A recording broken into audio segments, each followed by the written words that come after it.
जय हिंद, वंदे मातरम। स्वागत है आपका उड़ान क्लासेज के यूट्यूब चैनल पर। मैं आप सबका एजुकेटर विक्रम सिंह आपके लिए लेकर आया हूं एसएससी जीडी की T20 सीरीज, जिसमें हम एसएससी जीडी के एग्जाम्स के लिए जो है जीके एंड जीएस का जो पोर्शन है, इसके टॉप 20 क्वेश्चंस के बारे में बात करेंगे। 20 क्वेश्चंस के बारे में अध्ययन करेंगे आज के इस सेशन में।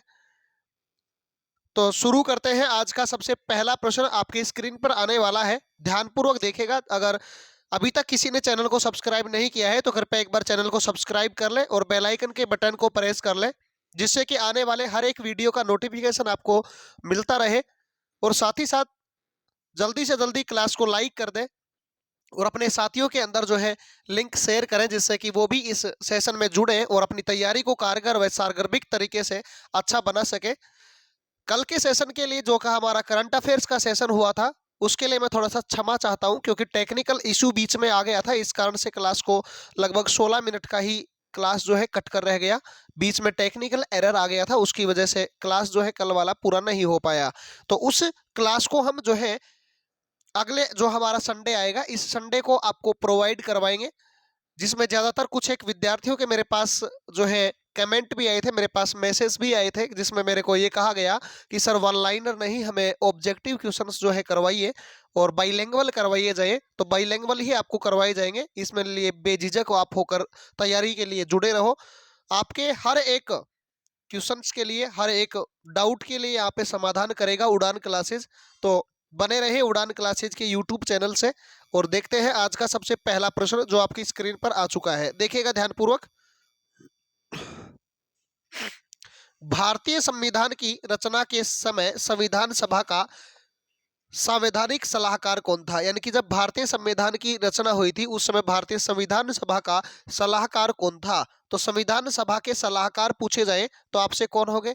BN राव जो है ये संविधान सभा के सलाहकार माने जाएंगे, या संविधान सभा के सलाहकार थे। तो BN राव यानी सी आंसर जो है इसका राइट आंसर होगा। अब सबसे पहले एक प्रश्न ये बनता है और बार बार एग्जाम में पूछा जाता है, कॉन्स्टिट्यूशनल असेंबली जो है यानी कि संविधान सभा जो है, इस संविधान सभा का गठन जो है कैबिनेट मिशन की सिफारिश पर किया गया था। किसकी सिफारिश पर? कैबिनेट मिशन की जो सिफारिश जो है, इस मिशन की सिफारिश पर किया गया था। और कैबिनेट मिशन जो है यह भारत में आया था 1946 में, जुलाई 1946 में जो है कैबिनेट मिशन के द्वारा जो है ये घोषणा कर दी गई थी कि भारतीय संविधान सभा के बारे में। तो भारतीय संविधान सभा जो है इसकी सबसे पहली जो बैठक हुई थी, वो बैठक हुई थी कब? तो 9 दिसंबर 1946 को जो है संविधान सभा की पहली बैठक हुई थी। संविधान सभा की दूसरी बैठक जो है तो संविधान सभा की दूसरी बैठक 11 दिसंबर को हुई थी, जिसमें संविधान सभा के स्थायी अध्यक्ष बना दिए गए थे डॉक्टर राजेंद्र प्रसाद। लेकिन आपसे अस्थायी अध्यक्ष पूछा जाए तो सच्चिदानंद सिन्हा इसका राइट आंसर होगा। ठीक है, तो चलिए आज के दूसरे प्रश्न की ओर चलते हैं। देखिएगा, मौलिक अधिकारों का यथोचित प्रतिबंध कौन लगा सकता है? यानी कि मौलिक अधिकारों के ऊपर यथोचित जो प्रतिबंध लगा सकता है वो कौन लगा सकता है, आपसे ये पूछा गया। सबसे पहले तो आपको ये पता होना चाहिए कि मौलिक अधिकार जो है हमारे संविधान के, हमारे कॉन्स्टिट्यूशन के जो पार्ट नंबर 3 है, इसमें जो है मौलिक अधिकारों के बारे में वर्णन किया गया है, जो कि आर्टिकल 12 से लेकर के और 35 तक हमारे भारतीय संविधान के भाग 3 में वर्णित है, जिसके अंदर हम भारत में 6 मौलिक अधिकार आपको दिए गए हैं, जिनके बारे में आपको पढ़ना होता है। जिसमें एक समानता का अधिकार होता है, एक स्वतंत्रता का, एक धार्मिक स्वतंत्रता का, शोषण के विरुद्ध अधिकार, और साथ ही साथ आप जानते होंगे कि संस्कृति एवं शिक्षा का अधिकार, और साथ लास्ट हमारा संवैधानिक उपचारों का अधिकार। जो संवैधानिक उपचारों का जो अधिकार अनुच्छेद 32 के अंतर्गत आता है, इसे भारतीय संविधान की या आत्मा के नाम से जाना जाता है, जो कि मौलिक अधिकारों के अंतर जो है अनुच्छेद 32 जो है इसको। और इसके लिए डॉक्टर भीमराव अंबेडकर साहब ने ये कहा है, जो कि हमारे भारतीय संविधान के निर्माता हैं, उनके द्वारा ये कहा गया है कि अनुच्छेद 32 को अगर हमारे भारतीय संविधान से यानी कि कॉन्स्टिट्यूशन ऑफ इंडिया से हटा दिया जाए, रिमूव कर दिया जाए, तो भारतीय संविधान जो है शून्य हो जाएगा। तो इसका राइट आंसर हमारा क्या होगा कि यथोचित प्रतिबंध कौन लगा सकता है मौलिक अधिकारों पर, तो ये संसद के द्वारा लगाया जा सकता है। किसके द्वारा? संसद के द्वारा लगाया जा सकता है। Right answer will be second option जो है हमारा एकदम सही हो जाएगा। देखिएगा अगला प्रश्न, बेहतरीन तरीके से प्रश्न आपके सामने उपलब्ध हो चुका है, ध्यानपूर्वक सुनिएगा। निम्नलिखित में से कौन स्वतंत्र भारत का पहला वित्त मंत्री था? स्वतंत्र भारत के पहले वित्त मंत्री यानी फाइनेंस मिनिस्टर के बारे में आपसे पूछा गया है। तो भारत का फाइनेंस मिनिस्टर जो स्वतंत्र इंडिपेंडेंस इंडिया का जो है फाइनेंस मिनिस्टर हुआ है वो आर के षणमुगम शेट्टी था। कौन था? आर के षणमुगम शेट्टी जो है ये भारत के स्वतंत्र भारत के पहले वित्त मंत्री बने हैं। चलिएगा अगले प्रश्न की ओर। ये रहा अगला प्रश्न आपकी स्क्रीन पर, ध्यानपूर्वक देखिएगा। राष्ट्रपति द्वारा राष्ट्रीय आपातकाल की घोषणा किए जाने के बाद किस अवधि तक उसका अनुमोदन संसद के प्रत्येक सदन द्वारा हो जाना चाहिए? यानी कि राष्ट्रपति जो है आपातकाल की स्थिति की जो घोषणा करता है वह कितनी अवधि तक उसका जो है संसद के अंदर जो है वो पास हो जाना चाहिए, अनुमोदन हो जाना चाहिए? तो वो 1 महीने के भीतर भीतर जो है उसको पारित करवाना अनावश्यक होता है, ना अन्यथा वो अपने आप ही रिमूवल हो जाता है। चलिएगा अगले प्रश्न की ओर। ये आया अगला प्रश्न आपकी स्क्रीन पर। निम्नलिखित में से कौन सा सहयोजक यौगिक है? तो कौन सा सहयोजक यौगिक है निम्नलिखित में से? तो आप अच्छे से जानते होंगे कि इसका राइट आंसर क्या होगा? Carbon chloride. कार्बन क्लोराइड जो है इस प्रश्न का संयोजक यौगिक पूछ लिया जाए तो कार्बन क्लोराइड इसका राइट आंसर हो जाएगा।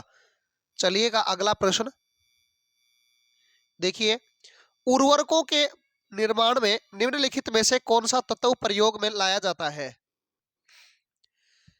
सबसे पहले हम बात कर ले तो आप अच्छे से जानते होंगे उर्वरक का मतलब यानी कि हम जो अपने खेतों के अंदर जिस खाद का प्रयोग करते हैं, जैसे आपने सुना होगा यूरिया, डीएपी, तो उसका जो कट्टा आता है आपके सामने, खाद का जो कट्टा आता है या बोरा आता है, उस बोरे के बारे में आपने देखा होगा, उसके ऊपर साफ शब्दों में लिखा होता है कि इसमें इतने प्रतिशत नाइट्रोजन पाया जाता है, इतने प्रतिशत इसमें पोटेशियम पाया जाता है, इतने प्रतिशत इसमें फला फला चीजें पाई जाती है।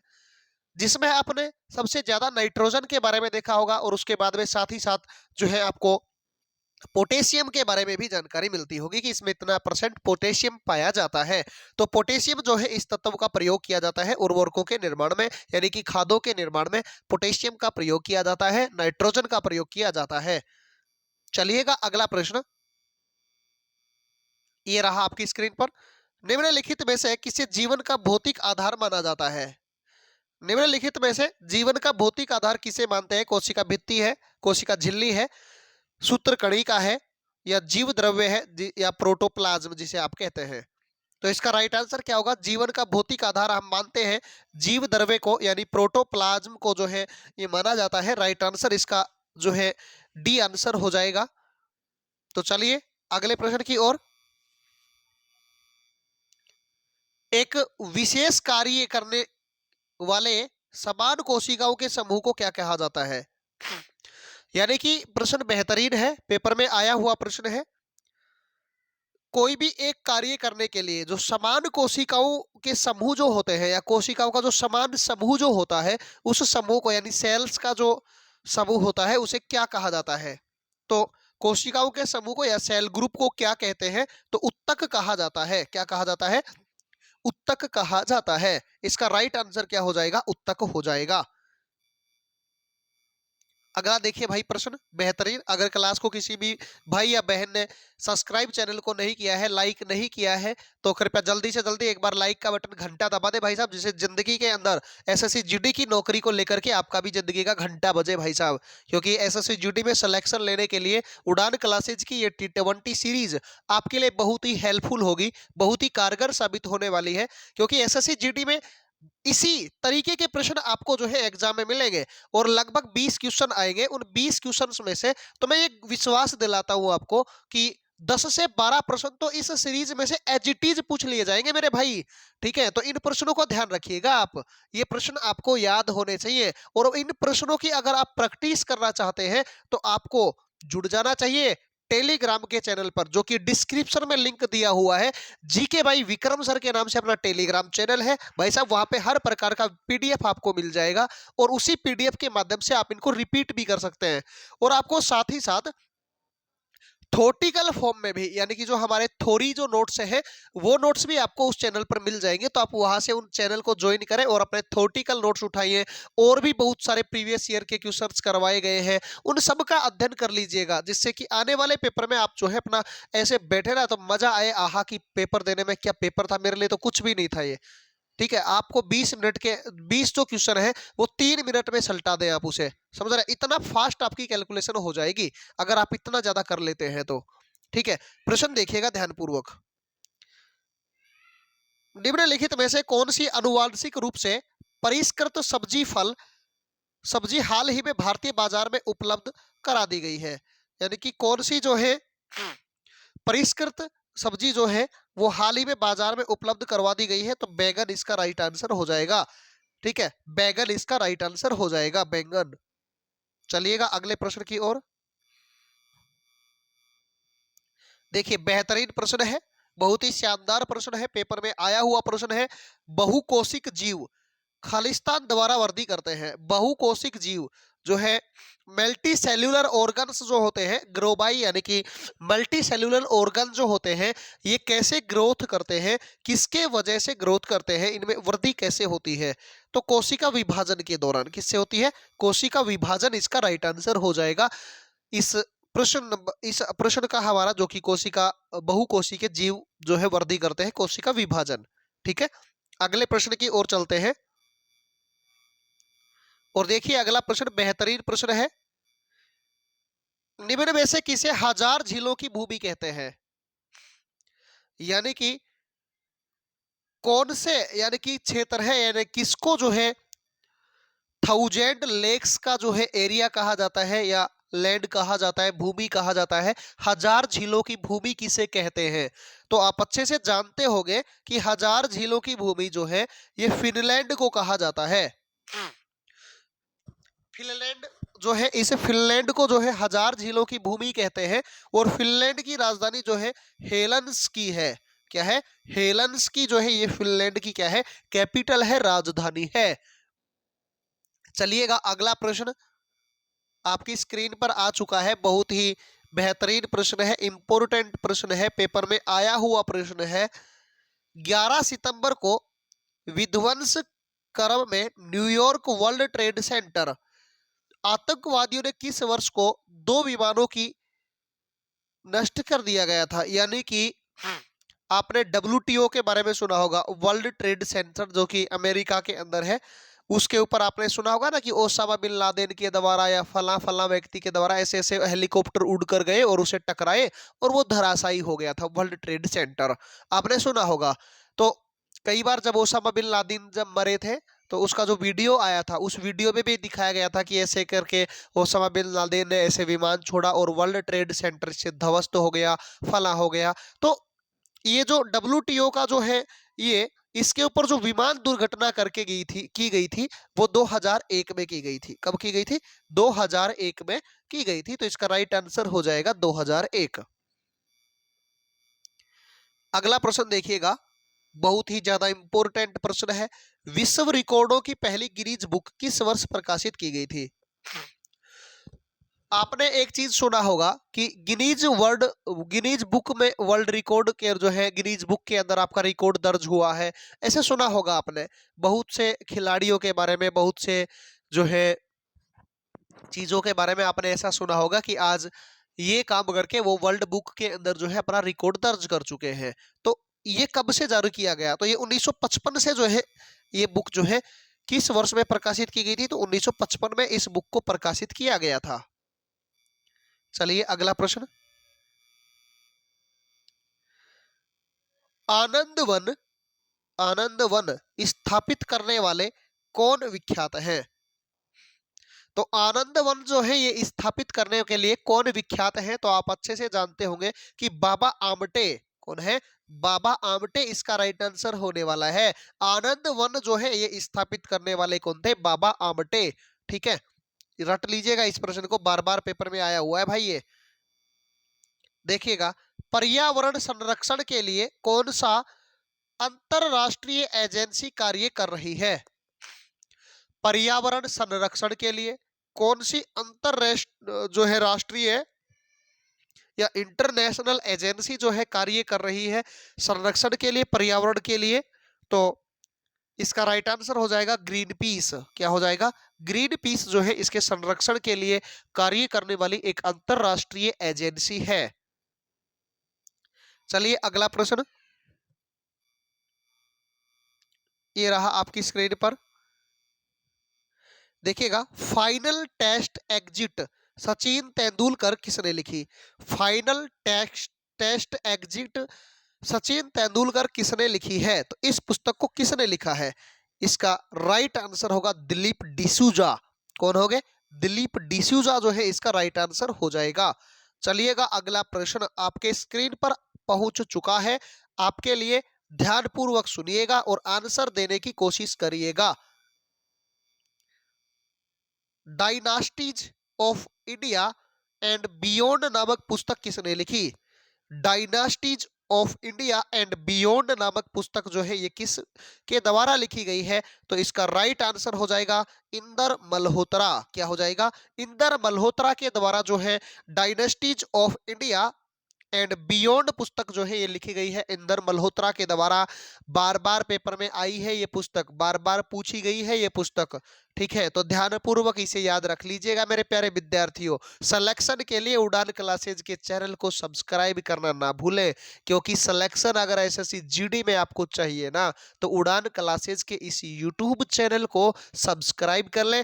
बेल आइकन के बटन जिसे आप घंटी बोलते हैं, उस घंटी को दबाएं जिससे कि अपना भी घंटा जले मेरे भाई, और आप हर एक वीडियो का नोटिफिकेशन आपको टाइम पे ही मिल जाए, जिससे कि आप जो है अपनी तैयारी को बहुत अच्छे से सारगर्भित व सटीक तरीके से बनाए रखें।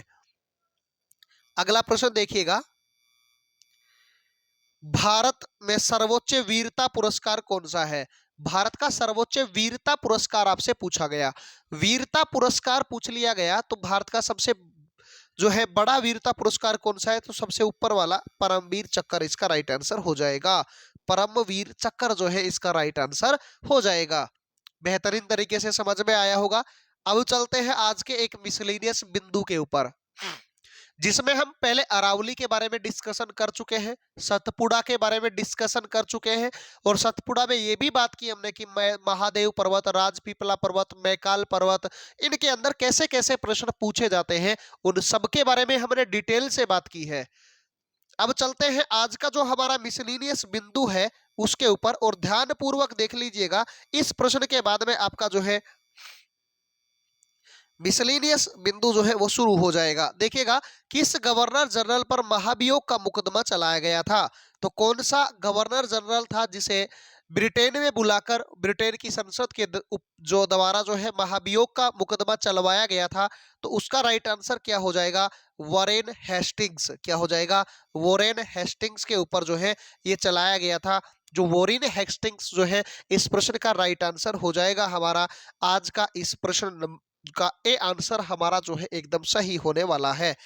आगे बात करें हम, तो देखिएगा बेहतरीन प्रश्न आपके लिए आज का, बेहतरीन जो है आपके लिए मिसलेनियस बिंदु, जिसके अंदर आप बात करेंगे विंध्याचल पर्वतमाला के बारे में। विंध्यान पर्वत के बारे में अगर हम बात करें तो विंध्यान पर्वत जो है यह भारत में एक जल विभाजक पर्वत श्रेणी के नाम से या जल विभाजक के नाम से इसे जाना जाता है।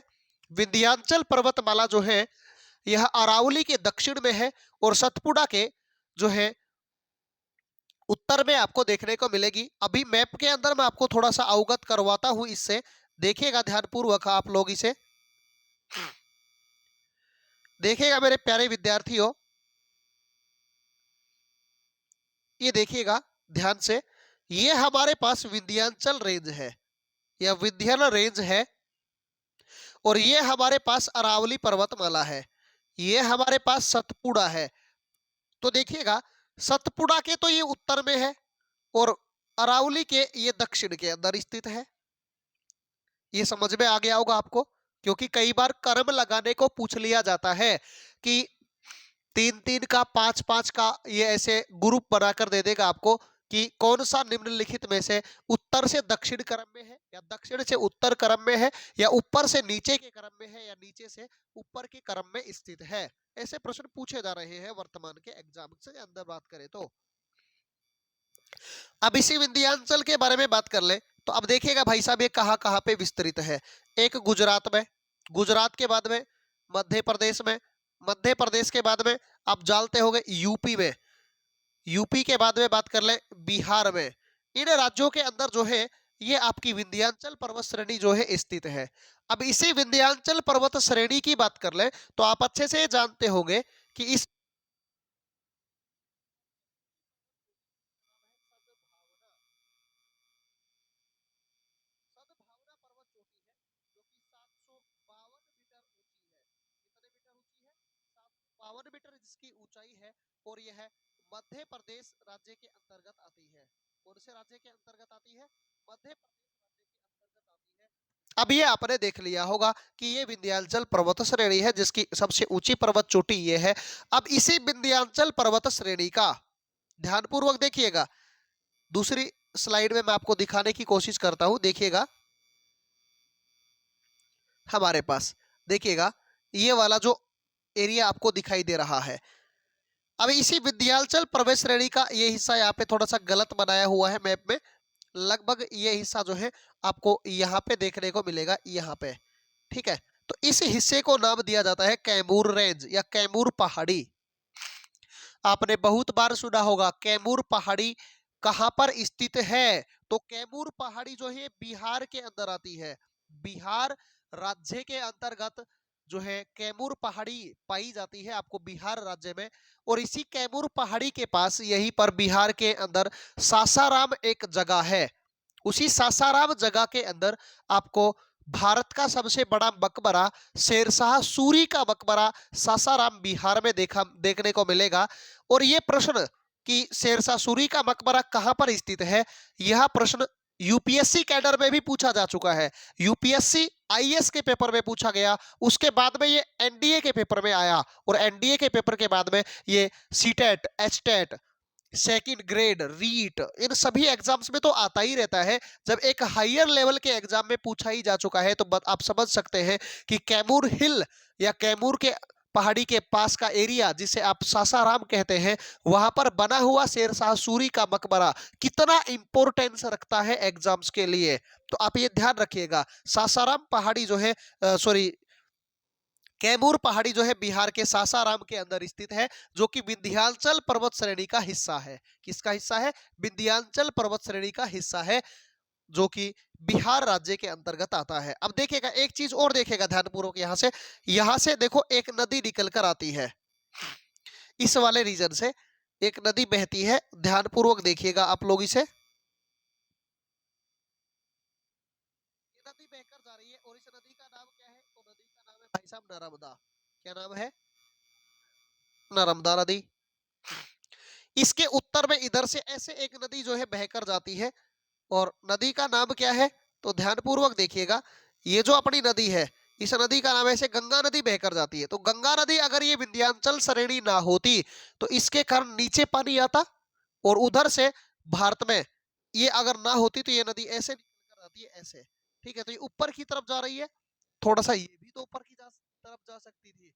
दोनों के बीच में पानी के विभाजन को कर रही है, यानी कि ये पहाड़ी यहाँ पे जल विभाजन का कार्य कर रही है। इसका कार्य कर रही है, जल विभाजन का कार्य करती है। तो इतना बेहतरीन तरीके से आपको समझ में आया होगा।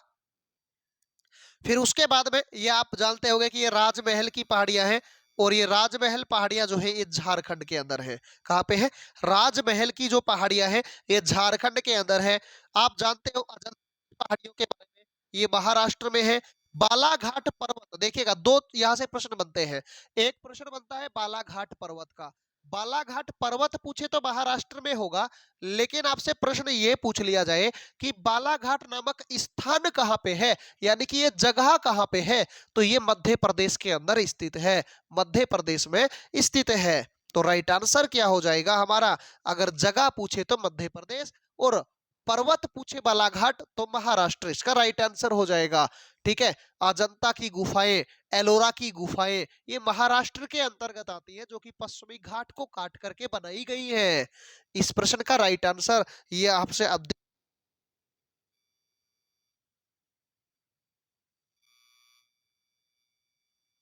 ये हमारा मिसलेनियस बिंदु आज का, जिसमें हम विंध्याचल रेंज, राजमहल पहाड़ी,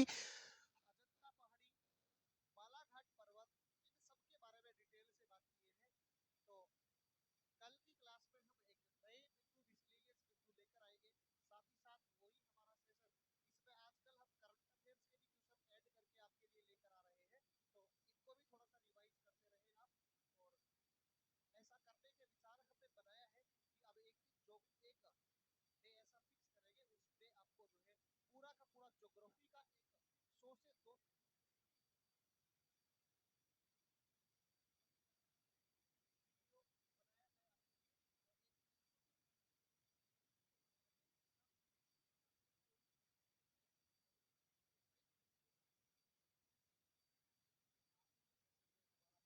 अगर चैनल को सब्सक्राइब नहीं किया है तो सब्सक्राइब कर ले, बेल आइकन के बटन को प्रेस कर ले। अगर पीडीएफ चाहिए तो टेलीग्राम का चैनल डिस्क्रिप्शन में लिंक दिया हुआ है, ज्वाइन करना ना भूलें। धन्यवाद।